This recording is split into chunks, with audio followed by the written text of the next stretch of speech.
In front of me is HUAWEI Mate Xs, and today I would like to show you how you can turn on and use one-handed mode.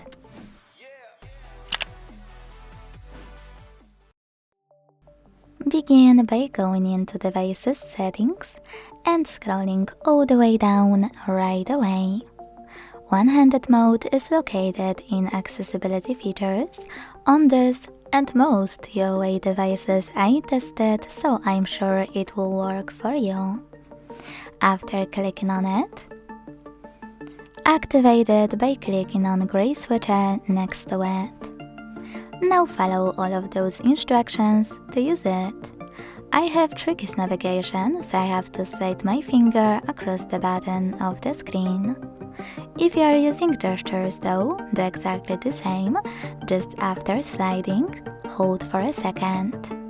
So now when I slide and hit got it, I can see that one-handed mode is working. To go back, click on black area, and to use one-handed mode on the other side, just swipe in an opposite direction. If you want to disable it completely, use the same now blue switcher. Thanks so much for watching. If you enjoyed this video, leave a like, comment and subscribe. Bye!